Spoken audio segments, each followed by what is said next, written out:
बिस्मिल्लाहिर्रहमानिर्रहीम। अस्सलाम वालेकुम नाज़रीन, मैं हूं आपका मेज़बान शहरयार अहमद। नाज़रीन, मुफ्ती अज़ीज़ुर रहमान के बारे में तो आपने सुन ही लिया होगा कि वो कौन शख्सियत है, क्या हस्ती है और उसने कौन सा ऐसा जुर्म किया है जिसकी वजह से वो जेल की सलाखों के पीछे है इस वक्त। और अगर आपको अभी तक मुफ्ती अज़ीज़ुर रहमान के बारे में नहीं पता तो इस वीडियो के बाद आप जान जाएंगे। मुफ्ती अज़ीज़ुर रहमान का ताल्लुक़ मुबैना तौर पर मौलाना फज़लुर रहमान की पार्टी से है और उसने एक ऐसा गुनाह सरज़द किया है जिसकी वजह से कौम लूत जो है उनकी कौम पे अज़ाब आया था। नाज़रीन, जी हाँ, हम जिस परस्ती का के जुर्म का वो मुर्तकिब हुआ अज़ीज़ुर रहमान, और एक मुअज़्ज़ज़ ज़िंदगी गुजार रहा था। मैं समझता हूँ कि एक अच्छे शहरी की ज़िंदगी, इज़्ज़त वाली ज़िंदगी गुजार रहा था, लेकिन जो नफसानी ख्वाहिशात की तस्कीन ने उसको इतना ज़लील और बेआबरू कर दिया है माशरे में कि अभी जन्नत के हौज़े कौसर से नहा कर भी आ जाएगा तो वो पाक नहीं हो सकेगा और उसको और उसके ख़ानदान को मरते दम तक जो है गालियाँ और ताने सुनने पड़ेंगे। मैं सिर्फ़ इसकी साइकोलॉजी के बारे में आपसे बात करना चाहता हूँ। वैसे तो एक बहुत ही घटिया और कमीना सा शख्स है इस्माइल तूरू, वो भी गालिबन मुफ्ती है और इसी की पार्टी से, और उसने इसके तहफ़्फ़ुज़ के लिए नहायत ही बेहुदा गुफ्तगू की और उसने यहाँ तक कह दिया उस बेगैरत शख्स ने, इस्माइल तूरू ने, कि ये तो जो सहाबा कराम थे वो भी ये काम करते थे। उस बेगैरत को ये नहीं पता कि दौर जahiliyyat में इस्लाम से पहले अगर किसी ने कोई गलत बात की भी होगी तो वो इस्लाम लाने के बाद वो जो है वो ख़त्म हो गई उनमें। और ऐसी ऐसी वो नायाब मिसालें जो हैं सहाबा कराम की जो हमारे लिए मशअल राह हैं। इस बेगैरत ने एक बड़े बेगैरत मुफ्ती अज़ीज़ुर रहमान के तहफ़्फ़ुज़ के लिए एक ऐसा बयान दिया कि जिसमें उसने ये लोगों को बताया कि ये कोई ऐसी बात नहीं है, ये शरई गुनाह नहीं है, कोई जुर्म नहीं है, इसको तो सहाबा कराम भी करते रहे हैं। लानत अल्लाह की लानत है ऐसे मौलवियों पे, मुफ्तियों पे, ऐसे उलमाए कराम पे ऐसी जो बात करते हैं। अच्छा, ये जो मैं आपसे गुफ्तगू करने लगा हूँ ये साइकोलॉजी के हवाले से देखें। जो ये सिर्फ हमारे मौलवियों के साथ, मुफ्तियों के साथ नहीं हो रहा। नाज़रीन, मैं जानता हूँ आप लोगों में बहुत तैश है, बहुत गुस्सा है, मुझे भी गुस्सा आता है, लेकिन जब मैं इनका नफ़सियाती तज़किया करता हूँ, हिस्ट्री को देखता हूँ, तो मुझे पता चलता है कि ये सिर्फ़ मुसलमानों के साथ ही इसका ताल्लुक़ नहीं है। ये पंडित जो हैं, ब्रह्मचारी जो हैं, जो फादर्स हैं चर्चिज़ के, उनके साथ भी ये स्कैंडल्स चलते हैं और वो भी जो है हम जिस परस्ती करते हैं। क्योंकि हर मज़हब जब दीन की तरफ आपको बुलाता है तो वो आपकी सबसे बड़ी जो नफसानी ख्वाहिश है उस पर पाबंदी लगाता है। वो बेशक ईसाई हो, हिंदू हो, मुसलमान हो, वो औरत से अपने आप को दूर करता है सबसे पहले।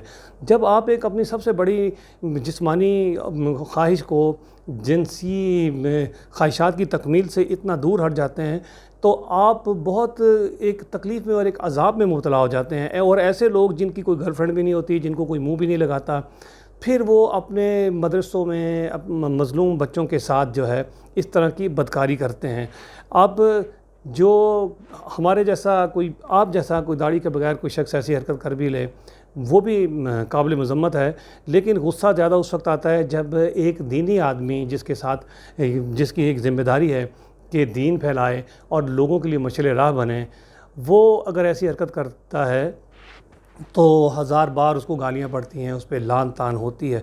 देखिए, मौलाना मौदूदी साहब ने अपनी एक किताब में लिखा था, उन्होंने कहा था कि जो शख्स अपनी जिनसी तस्कीन को अपनी जवानी में पूरा नहीं कर पाता किसी खातून के साथ और अपनी जवानी को संभाल के रखता है, उससे कोई बैद नहीं है कि बाद में किसी भी उम्र में, बुढ़ापे में भी आके किसी कुतिया के साथ, किसी गधी के साथ, किसी मुर्गे के साथ, किसी बिल्ली के साथ ज़ना का मुर्तकिब हो जाए।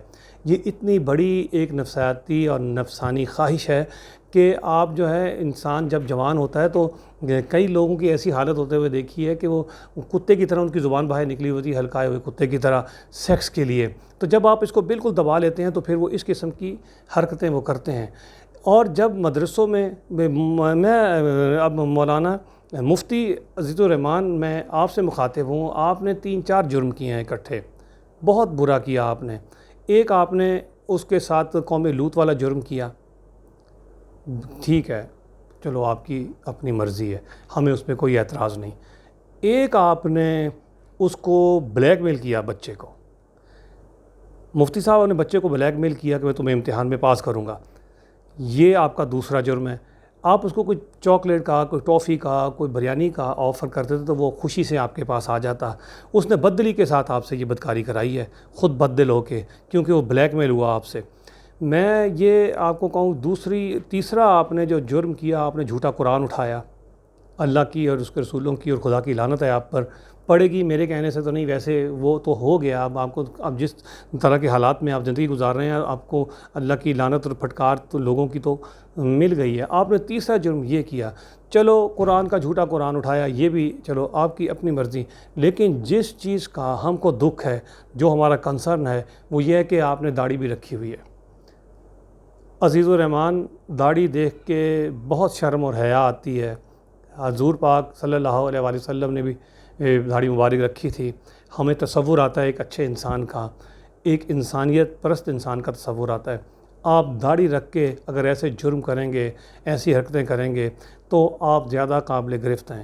ہونا تو یہ چاہیے کہ آپ جیسے بندے کا، اور یہ جو اسماعیل طورو ہے جس نے ایسی بات کی آپ کی حمایت میں، ان کو اگر ہم ان کے مجسمے بنا کے سڑکوں پر کھڑے کر دیں، روزانہ جس طرح شیطان کو کنکریاں پڑتی ہیں نا حج کے دوران، آپ کو لوگ کنکریاں ماریں آتے جاتے، تو لیکن اس سے بڑا ظلم اور ستم ظریفی یہ ہے کہ آپ کے 3 بچے، آج پھر پتہ چلا کہ ان کی ضمانت ہو گئی ہے، آپ کو کوئی وکیل مل جائے گا اور آپ کو چھڑوا لے گا، لیکن یقین ماننا آپ کو اس دنیا میں اور آخرت میں بہت کم چانس ہے کہ یہاں پہ عوام معاف کر دیں اور وہاں آپ کو خدا معاف کر دے۔